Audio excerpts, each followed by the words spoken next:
El novio asesinado, Eduardo Morelos, 1850, Michoacán. Caso real y espantoso.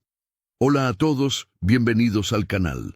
Si es la primera vez que nos ves, te pedimos que te suscribas y actives la campana de notificaciones para no perderte ninguno de nuestros casos reales. En los comentarios, cuéntanos desde dónde nos estás viendo y a qué hora del día lo haces. Ahora sí, que comience la historia. La noche del 15 de octubre de 1850 cayó sobre Morelia como una lápida. El cielo, que había estado gris durante todo el día, se oscureció hasta convertirse en algo casi sólido, casi tangible, como si el firmamento hubiera descendido para aplastar la ciudad. Las calles empedradas brillaban por la llovizna que había caído durante la tarde, reflejando las pocas luces que parpadeaban en las ventanas de las casas. Hacía frío. No era el frío cortante del invierno, sino el frío húmedo de octubre en Michoacán, ese frío que penetra la ropa, penetra la piel, penetra hasta los huesos y se instala allí como si tuviera la intención de quedarse para siempre. En la calle de Hidalgo, la más antigua de Morelia, la que seguía el trazo de las calles coloniales que los españoles habían trazado hace más de 2 siglos, se erguía la casona de los Morelos. Era una construcción de 2 pisos, construida con cantera gris que había sido extraída de las canteras al sur de la ciudad. Las paredes tenían casi 1 metro de espesor. Las ventanas, protegidas por rejas de hierro forjado, miraban hacia la calle desde arriba como ojos que juzgaban a quienes pasaban. La puerta principal era maciza, de madera de encino, tan pesada que se necesitaban 2 hombres para cerrarla correctamente. En los tiempos coloniales, aquella puerta había sido la entrada a la casa de un obispo, luego había pertenecido a un general. Ahora pertenecía a don Gonzalo Morelos, un hacendado cuyas tierras se extendían por más de 3 leguas hacia el sur, tierras que producían maíz, frijoles y donde pastaban cientos de cabezas de ganado. Dentro de la casona, en el comedor que daba hacia el patio interior, la familia Morelos cenaba en silencio. El silencio era profundo, del tipo que solo existe en las casas donde hay tensión, donde hay secretos, donde hay cosas que la gente quiere decir pero no dice. Una vela ardía en el centro de la mesa, colocada dentro de un candelabro de plata que había sido heredado de la abuela de doña Eulalia. Las llamas titilaban ocasionalmente cuando el aire se movía a través de las grietas de las paredes y las sombras de los comensales danzaban sobre el muro como fantasmas. Don Gonzalo Morelos era un hombre de 62 años, con el cabello completamente blanco, la barba cuidadosamente recortada y unos ojos que habían visto demasiado. Había visto las guerras que habían destrozado México. Había visto presidentes que duraban meses, había visto revoluciones que prometían cambio y luego traían solo más muerte. Su rostro era el rostro de alguien que había aprendido que el mundo no era un lugar justo y que la justicia era algo que se tomaba, no algo que se recibía. Llevaba un traje oscuro, perfectamente ajustado, de la mejor tela que se podía obtener en Morelia, aunque esa tela era, después de todo, la tela de una provincia colonial, no la tela de París o de Madrid. Doña Eulalia, su esposa, era 19 años más joven que él. Tenía 53 años, aunque su rostro podría haberle dado cualquier edad, entre 40 y 60, dependiendo de la luz y dependiendo de su estado emocional. Esa noche, probaba apenas el caldo de pollo que había sido preparado por la sirvienta. Cada movimiento de su cuchara era deliberado, cuidadoso, como si tuviera miedo de que algo pudiera romperse si se movía demasiado rápido. Sus manos eran delicadas, adorned con 2 anillos de oro, uno de su matrimonio, otro que había pertenecido a su madre. Miraba ocasionalmente hacia la puerta del comedor, como si esperara que alguien apareciera en ella. Catalina Morelos, la hija menor, Tenía 16 años y poseía esa belleza frágil que pertenecía a las muchachas de su edad y clase. Cabello oscuro recogido en un moño perfecto, piel pálida de alguien que pasaba la mayor parte del tiempo dentro de casa. Ojos grandes que habían sido educados para no mirar demasiado directamente a nadie. Llevaba un vestido de color verde oscuro, con un cuello alto y mangas largas. Ni siquiera estaba tocando su comida. Sus manos reposaban en su regazo, y sus ojos estaban fijos en su plato, como si esperara que el plato pudiera hablar, que pudiera explicar cosas que nadie más en la mesa parecía dispuesto a explicar. La única persona que no estaba en la mesa era Eduardo. Eduardo Morelos, el hijo mayor, el heredero de todo, el que debería estar sentado a la mano derecha de su padre, no estaba en el comedor. Su silla estaba vacía, y esa silla vacía pesaba más que toda la comida en la mesa, más que el candelabro de plata, más que toda la casona misma. Don Gonzalo dejó caer su cuchara en el plato con un sonido metálico que resonó como un campanillazo. El sonido fue más fuerte de lo que había pretendido, como si su mano estuviera temblando, como si no tuviera control completo sobre sus propias acciones. Miró hacia la puerta del comedor, como si pudiera obligar a Eduardo a aparecer únicamente con la fuerza de su voluntad. «¿Dónde está tu hermano?», preguntó, su voz grave, sus palabras pesadas como piedras. Catalina levantó la vista brevemente. Sus ojos encontraron los de su padre, luego se desviaron. Volvió a bajar la vista hacia su plato, donde el caldo frío comenzaba a mostrar una fina película grasosa en la superficie. «No lo sé, padre», dijo, su voz apenas audible. «Salió esta tarde, después de que regresó del paseo a caballo. Dijo que iría a casa de los Valenzuela». Doña Eulalia cerró los ojos por un momento.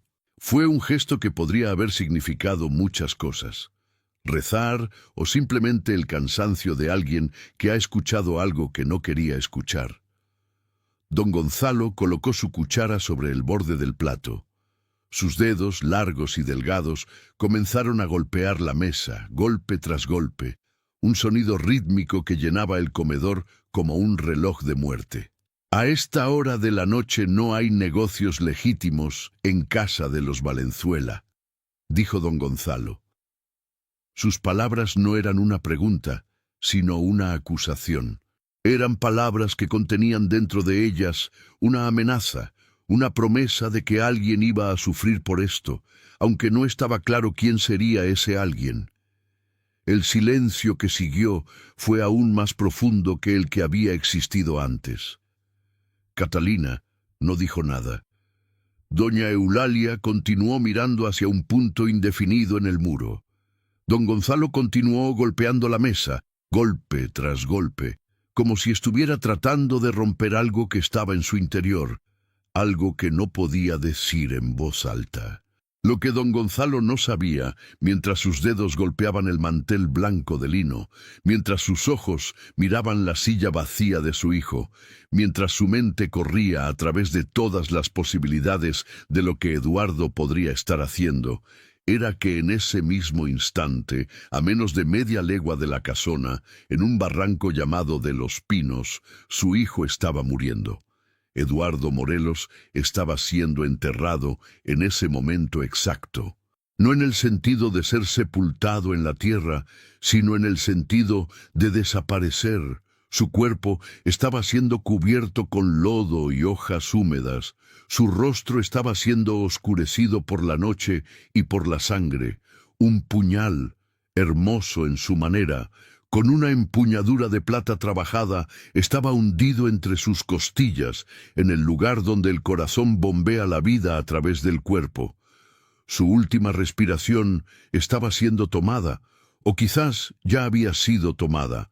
El último pensamiento que cruzaba su mente era sobre Margarita, sobre lo que ella haría cuando se enterara, sobre cómo ella intentaría encontrar la verdad de lo que había sucedido en aquella noche. Pero incluso ese pensamiento no era del todo correcto, porque lo que estaba sucediendo en el barranco era más complicado de lo que cualquier persona en la casona de los Morelos podría haber imaginado. La mañana siguiente, cuando don Gonzalo se despertó, lo primero que preguntó fue si Eduardo había regresado durante la noche. No había regresado. La criada que dormía en la habitación contigua a la de Eduardo confirmó que la cama no había sido ocupada. El caballo de Eduardo seguía en la caballeriza sudado y cansado, como si hubiera sido relajado sin haber sido completamente ensillado de nuevo. Esto era extraño, porque si Eduardo hubiera ido a casa de los Valenzuela, habría ido a caballo y habría regresado a caballo. O al menos eso era lo que don Gonzalo esperaba haber sucedido. A media tarde, cuando Eduardo seguía sin aparecer, don Gonzalo envió a algunos de sus criados a buscar. Fueron a casa de los Valenzuela. Don Arturo Valenzuela, el padre de la casa, un hombre más joven que don Gonzalo, pero que llevaba el peso de los negocios en su rostro, confirmó que Eduardo no había estado en su casa esa noche, que no había visitado la casa ese día, ni ese mes, ni en realidad en muchas semanas. Don Arturo fue cuidadoso en cómo dijo esto. Fue delicado, fue como si supiera algo que no estaba diciendo, pero que don Gonzalo debería haber comprendido por el tono de su voz, por la forma en que sus ojos se desviaban. La búsqueda comenzó. Primero fueron amigos de Eduardo, luego fueron conocidos de la familia, luego fueron las autoridades locales. El alcaide de Morelia envió a hombres a buscar por toda la ciudad y sus alrededores. Buscaron en las tabernas, donde las prostitutas podrían haber visto a un joven rico. Buscaron en las iglesias, donde a veces los hombres iban a rezar cuando tenían problemas. Buscaron en las casas de juego, donde a veces los jóvenes iban cuando creían que nadie se enteraría. Fue un campesino quien lo encontró. Un hombre que vivía en las afueras de la ciudad, quien cada mañana llevaba sus cabras a pacer en los campos alrededor del barranco de los Pinos. El campesino no era alguien de importancia. Su nombre era Rodrigo, aunque casi nadie lo sabía. Tenía 63 años, aunque su vida difícil lo hacía parecer mucho más viejo. Cuando vio el cuerpo, cuando vio la ropa rasgada y ensangrentada, cuando vio el rostro descolorido y cubierto de lodo, gritó. Fue un grito que resonó a través de los campos, un grito que fue escuchado por otros campesinos que estaban trabajando tierra más al sur. El cuerpo fue llevado a la ciudad. Fue identificado casi inmediatamente. Era Eduardo Morelos. No había duda. Llevaba la ropa que todos habían visto que llevaba el día de su desaparición. Llevaba los anillos de la familia. Llevaba un reloj de bolsillo que su abuelo le había dejado en su testamento. Pero había un puñal en su pecho. Un puñal que no pertenecía a ninguno de los Morelos. Un puñal que tenía grabados en su empuñadura símbolos de rango militar. Un puñal que sugería que Eduardo no había sido víctima de un ladrón, sino de alguien que tenía un propósito específico. Alguien que quería que Eduardo muriera. Don Gonzalo, cuando vio el cuerpo de su hijo, no lloró. Simplemente se quedó mirando durante un largo tiempo. Luego, con una voz que sonaba como si viniera de algún lugar profundo y oscuro, preguntó: ¿Quién hizo esto? Nadie podía responder. No había testigos. El barranco de los Pinos era un lugar aislado, un lugar que la mayoría de la gente evitaba porque la tierra era traicionera, porque crecían plantas que podían envenenar, porque simplemente tenía la sensación de ser un lugar donde no debería ir. Las autoridades ofrecieron sus condolencias. Ofrecieron también sus sospechas. Podría haber sido un robo, aunque nada parecía haber sido robado. Podría haber sido un crimen de pasión, aunque Eduardo no se sabía que tuviera enemigos de esa naturaleza. Podría haber sido un acto de violencia aleatoria. de los muchos actos de violencia que sucedían en México durante esos tiempos turbulentos. Pero don Gonzalo sabía que no era nada de eso. Sabía que su hijo había sido asesinado deliberadamente. Sabía que alguien, en algún lugar de Morelia, sabía quién lo había hecho y por qué. Y sabía que descubrir esa verdad requeriría que buscara en lugares que prefería no buscar, que hablara con personas que prefería no hablar, que reconociera verdades que prefería permanecer ocultas. El funeral de Eduardo Morelos fue el evento más grande que Morelia había visto en años. Casi la mitad de la ciudad asistió. Las mujeres lloraban. Los hombres murmuraban entre ellos, con las caras cerradas, con los ojos que no revelaban nada. La iglesia de San Francisco estaba llena. El obispo mismo vino a dirigir el servicio. Y cuando el cuerpo de Eduardo fue bajado a la tierra, cuando el ataúd fue cubierto por tierra mojada del cementerio, el sonido que hizo fue como un cierre, como si algo finalmente se hubiera decidido, como si el destino de Eduardo hubiera sido sellado no por la muerte, sino por la tierra que lo cubría ahora. Pero hay algo que sucedió en los momentos antes del funeral que es importante. Algo que cambiaría todo, que revelaría que el funeral no era, de hecho, el final de la historia, sino solo el comienzo de algo mucho más profundo y mucho más terrible. Mientras el cuerpo de Eduardo estaba siendo preparado para ser enterrado, mientras las mujeres de la casa rezaban en el salón principal, mientras don Gonzalo estaba sentado en su estudio en silencio total, Catalina entró en la habitación de su hermano. Catalina era la única que podía hacer esto sin ser cuestionada. Era la hermana menor. Todos suponían que estaba buscando algo, una fotografía, un recuerdo, algo que pudiera llevar con ella en su duelo. Pero Catalina estaba buscando algo más específico. Estaba buscando respuestas. La habitación de Eduardo era exactamente como la había dejado la mañana en que desapareció. Sus libros estaban en el escritorio. Sus ropas estaban en el armario. Sus pertenencias personales estaban en su lugar. Pero Catalina sabía que aquí, en esta habitación, había secretos. Lo sabía por la forma en que Eduardo se comportaba últimamente, por la forma en que cerraba las puertas cuando entraba, por la forma en que guardaba cartas y las escondía. Catalina comenzó a buscar. Buscó debajo del colchón, buscó dentro de los libros, buscó en los lugares obvios donde un joven podría esconder cosas. Luego comenzó a buscar en los lugares no obvios. Y fue en el piso, bajo una de las tablas de madera que formaban el suelo de la habitación, una tabla que estaba ligeramente levantada, como si alguien la hubiera removido recientemente, donde Catalina encontró algo. Encontró un puñal, el mismo puñal que había estado en el pecho de su hermano cuando lo encontraron. O al menos, eso fue lo que parecía, porque era idéntico. Tenía la misma empuñadura de plata, tenía los mismos símbolos grabados. Era como si existieran dos de ellos. Catalina sostuvo el puñal en sus manos.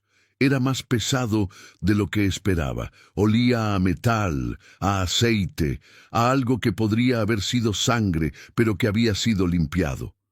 Con el puñal en una mano, Catalina levantó la tabla del piso completamente. Debajo de la tabla, en el espacio hueco, había algo más. Era un diario. Un pequeño libro encuadernado en cuero marrón con las páginas ligeramente amarillentas. En la portada, escrito en la letra inconfundible de Eduardo, estaban las palabras «Mis pensamientos privados, para no ser leído por nadie, bajo pena de muerte». Catalina abrió el diario. Las primeras páginas eran inofensivas, eran notas sobre negocios de la familia, sobre cabras que habían enfermado, sobre un viaje a Guadalajara que Eduardo había hecho 5 años atrás. Pero a medida que Catalina continuaba leyendo, a medida que hojeaba las páginas, las entradas se volvían más personales. más oscuras. Había entradas sobre Margarita Valenzuela, páginas completas donde Eduardo escribía sobre sus sentimientos hacia ella, sobre la forma en que sus ojos brillaban cuando sonreía, sobre la forma en que su voz sonaba cuando hablaba de cosas que le importaban.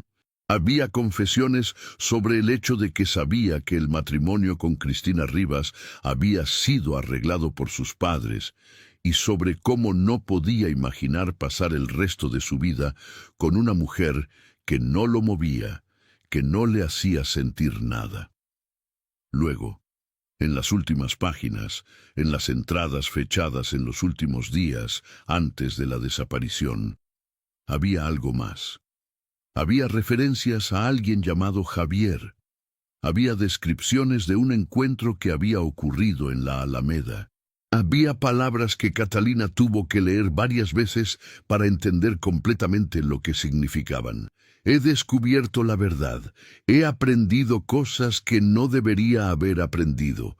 Cosas sobre Cristina, cosas sobre su familia, cosas que si se vuelven públicas destruirán varias vidas. Javier me lo contó todo. Me pidió que guardara el secreto, pero no puedo. No cuando sé que es injusto, no cuando sé que alguien está siendo sacrificado para mantener la apariencia de respetabilidad. He decidido que mañana iré al barranco. Javier quiere hablar conmigo cara a cara. Dice que necesita explicarme algunas cosas. Dice que espera que pueda ayudarlo a revelar la verdad sin destruir completamente a su familia. No sé si confío en él, pero sé que tengo que intentarlo. La entrada finalizaba ahí. Las páginas siguientes estaban en blanco. Catalina cerró el diario. Su corazón estaba latiendo muy rápido. Tenía en sus manos evidencia de que su hermano, antes de morir, había descubierto algo. Algo lo suficientemente importante como para que lo mataran por ello. Algo que involucraba a Javier. Y algo que involucraba a Cristina Rivas y a su familia. Catalina metió el diario debajo de su vestido, metió el puñal también, lo envolvió en un paño para que no sangre ninguna ropa. Luego, con cuidado, colocó la tabla del piso de nuevo en su lugar. Salió de la habitación de Eduardo como si nada hubiera sucedido. Pero algo sí había sucedido. El silencio que había rodeado la muerte de Eduardo estaba a punto de ser roto, y cuando se rompiera, revelaría verdades que ninguna persona en Morelia estaba preparada para escuchar. Margarita Valenzuela, durante esos días que siguieron a la muerte de Eduardo, permaneció en la habitación de su casa. No comía, no bebía, no hablaba con nadie. Su criada intentaba entrar con bandejas de comida, pero Margarita las devolvía sin tocarlas. Su padre intentaba hablar con ella, pero ella simplemente miraba hacia la pared, con los ojos abiertos, pero sin ver nada. Margarita había visto el cuerpo de Eduardo. Había estado en el funeral. Había escuchado las palabras del obispo, las palabras sobre la muerte y el más allá, las palabras que se suponía debían traer consuelo, pero que solo traían un vacío más profundo. Y durante todo el tiempo, durante toda la ceremonia, ella estaba preguntando una sola pregunta. ¿Por qué? ¿Por qué Eduardo estaba en el barranco de los Pinos? ¿Por qué había ido allí a esa hora de la noche? ¿Quién lo había matado? ¿Y por qué, cuando miró el rostro de su padre durante el funeral, vio algo en sus ojos que parecía ser culpa? Don Arturo Valenzuela sabía más de lo que estaba diciendo. Margarita estaba segura de ello, y Margarita estaba determinada a descubrir qué era ese secreto. Javier Sandoval, durante esos mismos días, estaba en su casa. Estaba bebiendo vino. Estaba buscando entre sus cosas viejas, cosas que no había visto en años. Encontró su uniforme militar. El uniforme que había usado durante la guerra contra los Estados Unidos, el uniforme que estaba manchado de sudor, polvo y cosas que él prefería no identificar. Se lo probó. Seguía encajando, aunque no de la misma manera. El tiempo y el dolor lo habían cambiado. Javier Sandoval era un hombre que había sido destrozado por la vida. La guerra lo había destruido primero. Roban su juventud, sus esperanzas, su sentido de que el mundo podría ser un lugar donde la bondad era recompensada. Luego la paz lo había destrozado de una manera diferente. Cuando regresó de la guerra, había descubierto que no había lugar para él, que la sociedad que había peleado para proteger no lo quería, que era considerado un recordatorio de los tiempos violentos, de los tiempos cuando las cosas habían estado mal, de los tiempos que todos querían olvidar. Durante los últimos años, Javier Sandoval había vivido una existencia que era menos que una vida. Tenía una casa pequeña que estaba perdiendo lentamente. Tenía un poco de dinero que provenía de una pensión militar, una pensión pequeña que apenas lo mantenía vivo. Y tenía a Margarita Valenzuela. Bueno, no la tenía, pero durante 3 años la había amado desde la distancia. La había visto en la iglesia, la había visto en la plaza, había encontrado maneras de estar cerca de ella sin que ella lo notara. Y durante esos 3 años, su amor por ella se había convertido en la única cosa que lo mantenía despierto por las noches, la única cosa que lo hacía sentir que su vida tenía algún propósito, alguna razón para continuar. Cuando Javier se enteró de que Eduardo Morelos estaba cortejando a Margarita, algo en su interior se había roto. No fue una quiebre violenta, fue algo que sucedió lentamente, día tras día, durante las semanas en que vio a Eduardo y a Margarita juntos, en que escuchó los rumores sobre sus planes, en que comprendió que estaba siendo arrebatado la única cosa que importaba. Ahora Eduardo estaba muerto, y Javier no sabía qué sentir. Debería sentir alivio, debería sentir culpa, debería sentir algo en absoluto.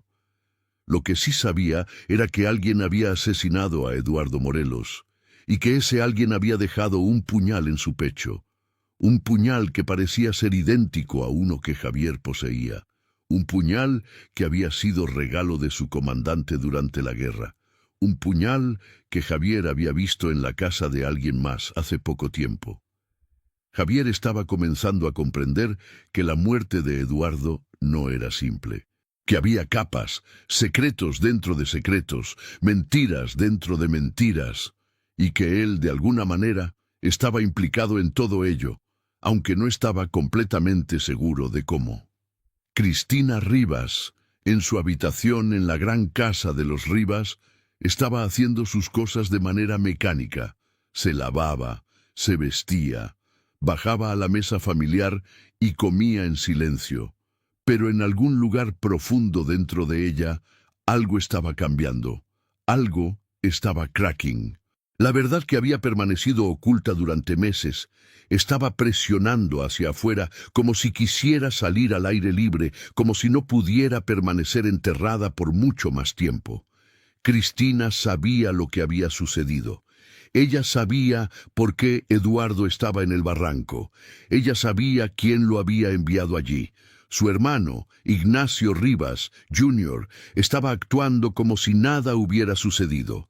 Estaba fumando sus cigarros, estaba bebiendo su vino, estaba hablando de negocios y de política, como si no hubiera estado implicado en el asesinato de un hombre, como si no hubiera enviado a su padre a cometer un acto que sería recordado, que sería susurrado, que sería el secreto más oscuro de la familia.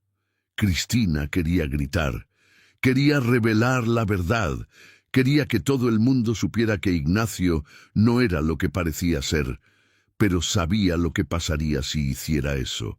Su familia sería destrozada, el honor de los Rivas sería destruido, y ella, de alguna manera, sería responsable.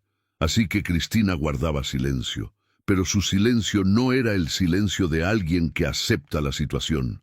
Era el silencio de alguien que está siendo aplastado bajo el peso de un secreto que no puede compartir. Una semana después del funeral, Catalina Morelos decidió que era hora de actuar. Sabía lo que debía hacer, sabía a quién debería confrontar, pero primero necesitaba más información. Catalina fue a la iglesia de San Francisco. Fue confesarse. Le contó al sacerdote cosas que había visto, cosas que había escuchado, cosas que sospechaba. El sacerdote la escuchó con paciencia y luego le dio la absolución, aunque Catalina no estaba segura de qué pecado estaba siendo absuelto. Cuando Catalina salió de la iglesia, supo exactamente lo que debía hacer. Sabía que el puñal que había encontrado en la habitación de Eduardo debería significar algo. Sabía que había un segundo puñal, el que había estado en el pecho de Eduardo, el que había sido encontrado por la policía. Sabía que si podía conectar uno con el otro, si podía descubrir quién tenía acceso a estos puñales, podría descubrir quién había matado a su hermano. Así que Catalina comenzó a hacer preguntas. Preguntas delicadas, preguntas que parecían inocentes, pero que en realidad estaban dirigidas a descubrir información específica. Hizo preguntas sobre Javier Sandoval. Hizo preguntas sobre los puñales militares. Hizo preguntas sobre quién en Morelia podría haber tenido acceso a tales armas. Lo que Catalina no sabía era que alguien la estaba observando. Alguien estaba notando sus preguntas. Alguien estaba comenzando a comprender que Catalina sabía más de lo que debería y que era posible que se convirtiera en un problema. Don Gonzalo Morelos, en las semanas que siguieron a la muerte de Eduardo, no era el mismo hombre que había sido antes. Su rostro se había vuelto más delgado, su cabello se había vuelto más blanco, pero sus ojos habían tomado una nueva calidad. Habían tomado la calidad de alguien que estaba buscando venganza, de alguien que estaba dispuesto a hacer cualquier cosa para descubrir quién había asesinado a su hijo. Don Gonzalo fue a ver a autoridades, fue a ver al alcaide, fue a ver a hombres que tenían poder en la ciudad. Ofreció dinero para información, ofreció tierras, ofreció todo lo que tenía. Pero nadie tenía respuestas, o tenían respuestas pero no estaban dispuestos a compartirlas. Lo que sucedió a continuación fue que don Gonzalo comenzó a investigar por su cuenta. Comenzó a hacer conexiones que otros no habían hecho. Comenzó a seguir hilos que llevarían a lugares oscuros. El primer hilo que siguió fue el puñal. Don Gonzalo fue a ver a los herreros de Morelia. Les mostró una descripción del puñal. Les preguntó si sabían algo de un arma así. Uno de los herreros, un hombre viejo que había sido herrero durante 40 años, reconoció la descripción. «Ese puñal», dijo el herrero, «fue encargado hace aproximadamente 10 años. Fue hecho por mi padre, que estaba vivo entonces. Fue encargado por un oficial militar, un hombre llamado Javier Sandoval. Fue la primera confirmación de lo que don Gonzalo había comenzado a sospechar. Fue el primer indicio de que Javier Sandoval estaba implicado en esto de alguna manera. Don Gonzalo fue a ver a Javier Sandoval. Fue a su casa, una casa pequeña en una parte vieja de la ciudad. Golpeó la puerta. Cuando Sandoval abrió, don Gonzalo no lo interrogó. Simplemente lo observó. Observó su rostro, observó sus manos, observó la forma en que sus ojos se movían, como si estuvieran buscando una ruta de escape. «Sé lo que has hecho», dijo don Gonzalo, aunque en realidad no estaba completamente seguro de lo que Sandoval había hecho. «Laín, ¿qué he hecho?», preguntó Sandoval, su voz tranquila, pero sus manos temblaban ligeramente. «Asesinaste a mi hijo», dijo don Gonzalo. Sandoval no respondió inmediatamente. Simplemente miró a don Gonzalo, con ojos que no eran los ojos de un asesino, sino los ojos de alguien que estaba perdido, que estaba solo, que estaba siendo aplastado bajo el peso de circunstancias que no podía controlar. «No fui yo», dijo Sandoval finalmente. «Entonces, ¿quién fue?», preguntó don Gonzalo. «Eso es lo complicado», dijo Sandoval, «porque la respuesta no es simple. La respuesta es que fue asesinado por múltiples personas, no todas con cuchillos, algunas simplemente permitiendo que sucediera. Lo que sucedió a continuación fue una conversación que cambiaría todo. Una conversación en la que Sandoval reveló verdades que había estado guardando. Verdades que no quería revelar, pero que sabía que finalmente tendrían que ser reveladas. Porque el silencio ya no era posible. El peso del secreto era demasiado. Sandoval le contó a don Gonzalo sobre Cristina Rivas. Le contó sobre el embarazo. Le contó sobre el hecho de que el padre de Eduardo había descubierto esta verdad. Le contó sobre la conspiración que había sido tejida para ocultar esta verdad. Y le contó sobre el asesino que había sido contratado. «Yo no maté a Eduardo», dijo Sandoval, «pero estuve allí cuando fue asesinado, y no hice nada para detenerlo. Lo que sucedió en el Barranco de los Pinos aquella noche, lo que realmente sucedió, es una historia que tiene múltiples capas, múltiples versiones, y una verdad que es aún más complicada que cualquiera de sus partes individuales. Continuará en la historia mientras se desarrollan los secretos más profundos y se revelan las verdades que han estado ocultas. Porque lo que pasó en Morelia hace casi 2 siglos no fue simplemente el asesinato de un joven. Fue el colapso de un sistema de secretos que había mantenido la sociedad en pie. Fue el momento en que las mentiras que habían tejido todas las familias prominentes comenzaron a desenredarse. Fue el momento en que Morelia fue puesta patas arriba, cuando todos comprendieron que nada era como parecía ser, que todo lo que habían creído era falso, que la verdad era más terrible y más complicada de lo que cualquiera podría haber imaginado.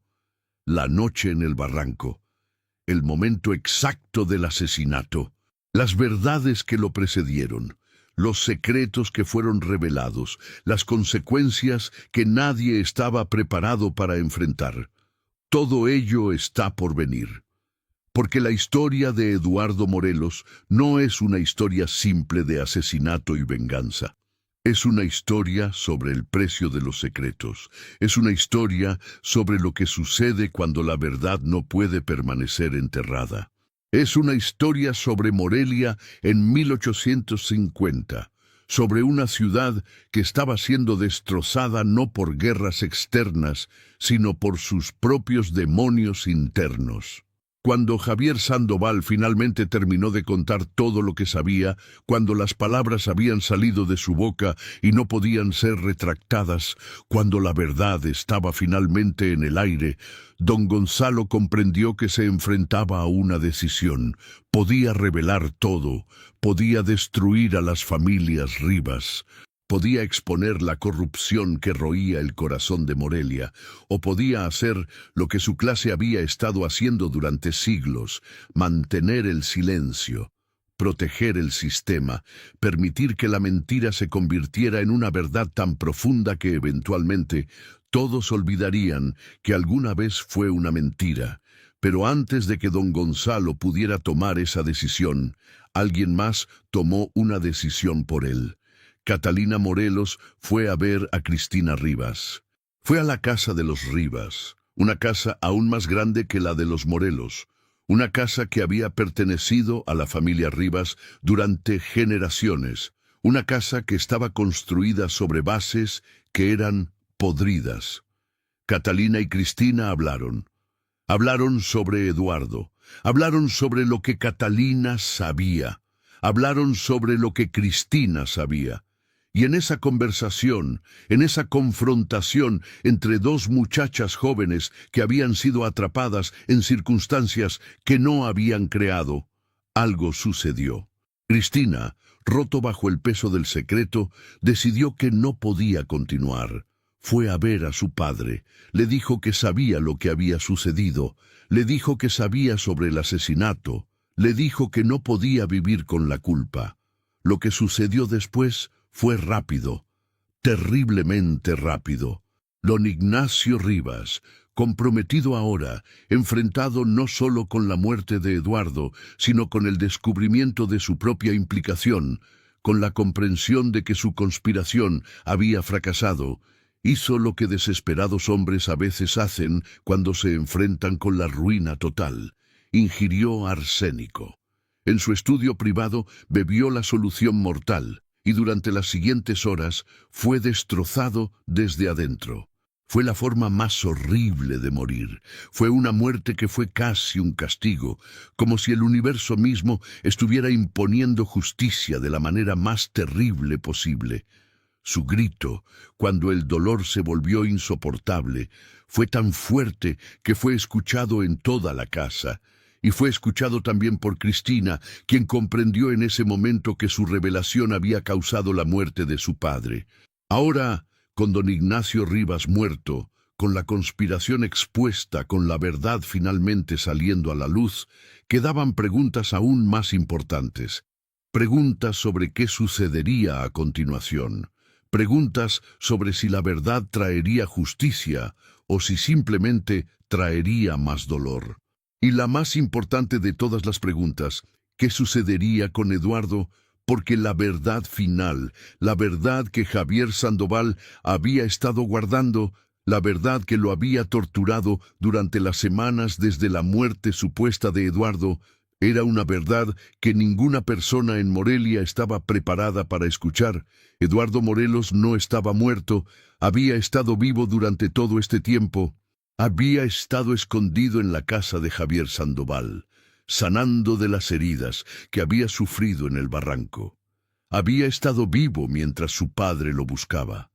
Había estado vivo mientras era enterrado. Había estado vivo mientras el mundo creía que estaba muerto.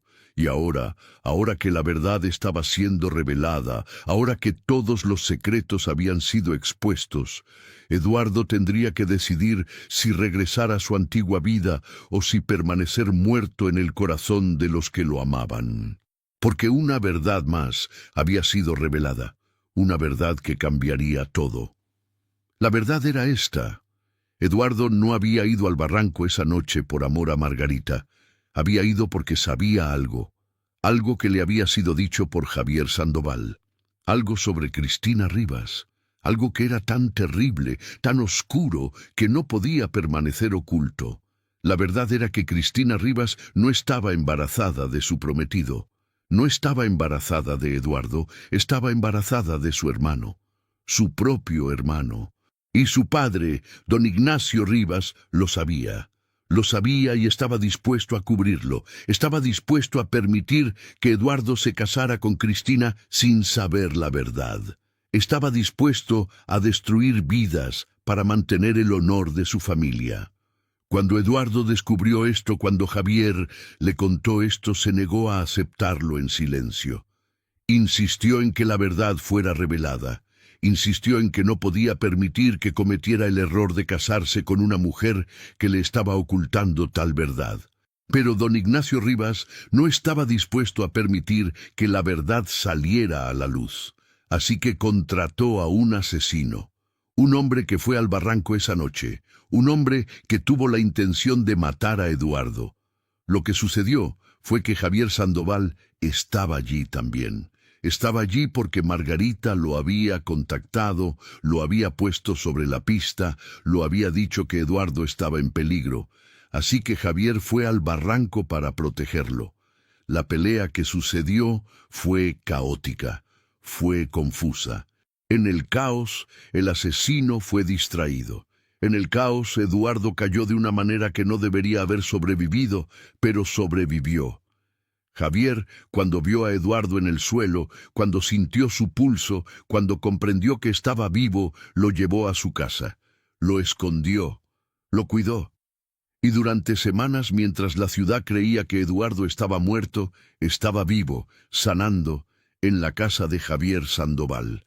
Cuando don Gonzalo finalmente supo la verdad, cuando supo que su hijo estaba vivo, que había estado vivo durante todo este tiempo, no fue a buscarlo de inmediato. Primero, hizo algo que fue sorprendente para un hombre de su posición y su edad. Lloró. Don Gonzalo Morelos, un hombre que no había llorado en 50 años, que había visto guerras y revoluciones sin derramar una lágrima, finalmente lloró. Lloró por la pérdida que había creído permanente. Lloró por la alegría de descubrir que esa pérdida nunca había sido real. Lloró por todas las cosas complicadas, confusas, que había experimentado durante las últimas semanas. Y luego, cuando sus lágrimas finalmente se secaron, fue a ver a su hijo.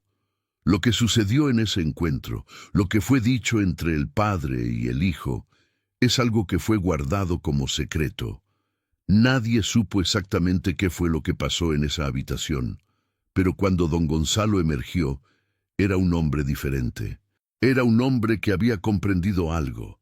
Había comprendido que los secretos que había estado guardando, que había estado permitiendo existir, les habían costado a sus hijos. Le habían costado a la ciudad. Le habían costado al mundo mismo. Y había decidido que ya no podía continuar de esa manera. Eduardo Morelos, después de eso, salió de la casa de Javier Sandoval. Fue a la iglesia, fue a la plaza pública, fue a los lugares donde la gente sabría que veía que estaba vivo. Y Morelia, cuando supo que Eduardo no estaba muerto, se quedó en shock. El shock se convirtió en escándalo. El escándalo se convirtió en una serie de revelaciones que destrozaron el tejido social de la ciudad. La verdad sobre la familia Rivas salió a la luz. La verdad sobre la conspiración para cometer asesinato. La verdad sobre don Ignacio Rivas y su implicación. La verdad sobre Cristina.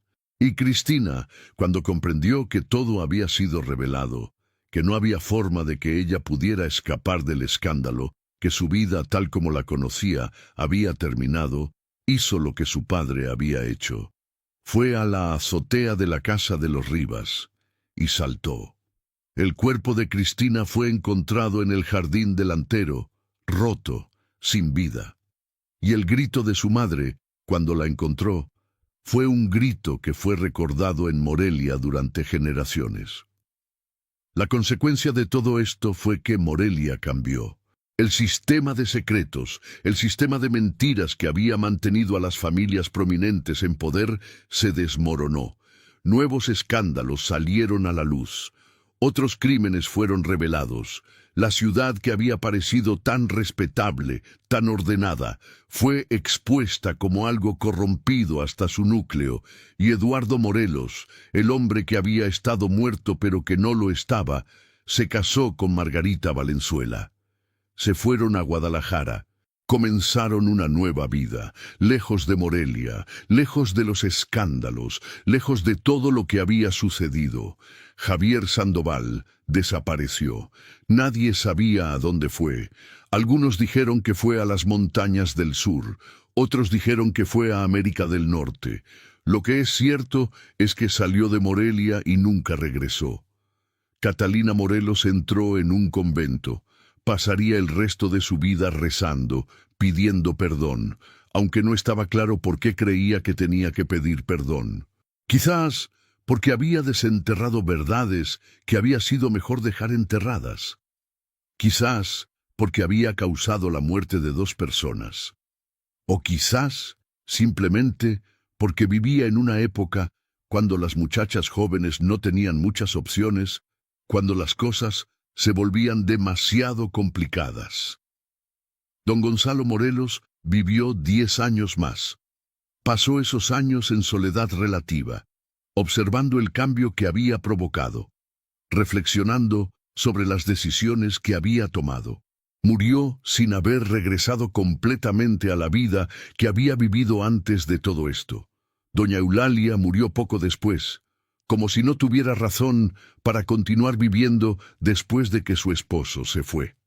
Así termina la historia de Eduardo Morelos. Una historia que comienza con muerte, pero que en realidad trata sobre la vida. Una historia sobre secretos. Una historia sobre la manera en que la verdad, cuando finalmente es revelada, puede destrozar vidas, pero que también puede liberar a las personas de las cadenas del silencio. El Barranco de los Pinos en Morelia sigue existiendo. Sigue siendo un lugar que la gente evita, sigue siendo un lugar que tiene una atmósfera particular, una sensación de que aquí sucedió algo, que aquí fue roto algo que nunca fue completamente reparado. Y si vas allí, si realmente vas allí, si caminas hacia ese barranco en la noche, algunos dicen que puedes escuchar voces, voces de hombres que pelearon, voces de alguien que cayó, voces del pasado que aún no ha completado su lamento. Pero eso es superstición, ¿verdad? Eso es solo la mente jugando trucos. Eso es solo el viento que baja de las montañas. O quizás no. Gracias por haber visto esta historia hasta el final. Si te gustó, por favor suscríbete y déjanos saber en los comentarios qué parte te impactó más. Nos encantaría escuchar tu opinión sobre este caso real que sucedió hace casi 2 siglos en Michoacán.